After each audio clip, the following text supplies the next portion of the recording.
All right, guys. So we got an awesome little setup here. So this is our garage build. We've been at it for a little bit, and I'm super excited to share it with you. So a couple things. I needed something that was mobile. We have 3 kids. This is a family-friendly garage, so I need to be able to move stuff. So we're going to start with the top. So we have a 10 by 20 foot net picked up on Amazon. We have it wrapping around the top. It is on tracks, so I can move this however I want to. And what I have it is so that I can take it all the way around and store it up against the wall, which is super cool. So I'll be able to move this, be able to get to everything. Could even store a car in here if I wanted to with it out of the way. So that was the first thing. We have a Go Sports net right here. I used PVC pipe to create this. Now you will notice that's probably the worst part about this build right now is I just haven't taken it apart because I'm having too much fun actually making some swings happen. So we have a Go Sports net going around here. I like that it has a rigid outline around it.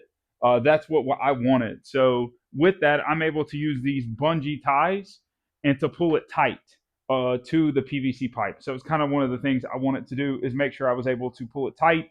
And I still got some work to do with it, but again, we're having fun hitting golf balls, so that's kind of where we're at. Down below, so I got some turf just from just like a 5x7 sheet of turf right here. This is just kind of to break up when the balls drop off the bottom. We have underneath, we have air hop gym floor. So this is their blue speckled gym floor you can see. I wanted to give it a little more sponginess underneath because normal turf is just like flat and nothing along with it. So that's what I wanted. So you're gonna see I use a lot of bungee cords, different style bungee cords, ones with hooks on the top, some that clamp down on the side, and then also I'm using that down here to hold the netting back as well. So that's kind of where we're. Now, we do have a smaller mat. Again, I don't have a ton of space, so I have a just smaller mat here. Now, I've been doing a bunch of stuff in the garage. So I have a smaller mat. It does have the ability to tee off, has a ball holding section. And then what I like about this is if I set my uniquer, so this is the uniquer, this is the mini core, mini light core, I believe it's called. This is what it's set up in my garage. As you can see, it's green right now. That means we're rip roaring and ready to go. Now, the hardest part, as you might not realize, is running electrical and getting heat. It is very cold outside, so I have heat installed up top. I have that next to my projector, which is installed up there, and I have power running all the way around and down to my computer. Eventually, we're going to do a TV mounted right here, so we get a secondary look, which I have like a little 32-inch TV we're going to put right here, which I'm super excited about. And I have all my power stations so I can plug in my computer and run everything. And then last but not least, we do have a fridge here because you gotta have a fridge in the garage for stuff. Haven't got to fill it up yet. It's in my cooler still. Don't mind that behind it. I did get which I like the most. This is the Plushino, I believe it's called. This is a rack that I picked up off of Amazon as well. This is a 9-spot for fishing holes or fishing poles. So I thought that was pretty cool. Now I do have a couple other things that we use down here that I'll use from a track hitting as well, just to mark my shot. Yeah, and that's pretty much it. We got heat. We have an Azurin Mini Boom projector. So it's only 500 lumens, so you can see it's bright in here. And then when I go to turn off the lights, we'll be able to see actually what it takes a look, or what it looks like in the dark. I have the Uniquer program running, so I have all my cords ran, trying to hide them so nobody trips and falls. I have the Uniquer, we're just using the View, right? So right out the box, there's no subscription needed. We're running the View program, so I'm just getting dialed in with my wedges, trying to figure out the carry, the distance, and running everything. And it's a super simple program. So we're gonna get a quick shot in. We're gonna cut out the lights. You're gonna get the real view. I hope to put some LEDs around this thing so it lights it up and I can play it more in the dark. And that'll be a lot of fun. So we're gonna do that. You can see the system is green. So we're gonna take a look.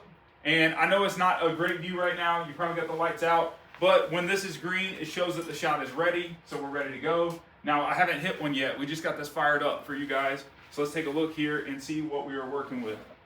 See if we can get a good shot out of it. So there you have it.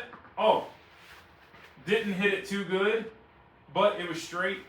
So there you have it. So just like that, I can track with the Uniquer, this is the mini core, so I'm able to track the carry, the total, the launch angle, the side angle, ball speed, backspin, and then side spin. I can track all my shots from this angle here. I can track different clubs, and then there's a few things that you can purchase within the Uniquer system as well. But I have not done that yet, just because I'm just kind of having fun dialing in the clubs itself. Let's go ahead and get another shot. As you can see, as I pull this in, I went with this system because I didn't have enough distance. Like I didn't have almost 18 feet, what you need for Rapsodo or the Garmin. So I wanted a camera system like this, so a laser system. So let's see another one here. And just like that, we have another tight shot. Look at that. That's more like it. Nice and straight with a little draw on that. But you can see how it's going to track everything, and I'm definitely digging that all the way around. Yeah, I mean, I'm super stoked about it. The whole system has been really nice. There's been a lot of questions, like how much room do you need and what do you need? So this is a 5x7 screen right here. If my handy dandy person will go cut our light back on, I'll show you guys one last little bit. This is a 5x7. People have asked, how far away from the screen do you need to be? So I did want to get some measurements out. So definitely take a look here. Now, you should be anywhere between 7 and 10 feet away. So we're running here. There's 5, there's 7, and I'm running about 8 feet on my swing. So that's kind of perfect. And I have tons of room left. So we're running about 8 feet on this. And yeah, having a great time with it. So at the end of the day, there's tons of things that I'm working with, just here trying to work on my swing, get better, enjoy the winter, and enjoy what we have going on. So here's the baby setup for now. We're gonna make bunches of improvements moving forward. We're gonna move our garage door opener to the side and shift this a little bit so we can get the drivers out and have a ton of fun. So guys, hopefully you enjoyed it. Check out my golf simulator.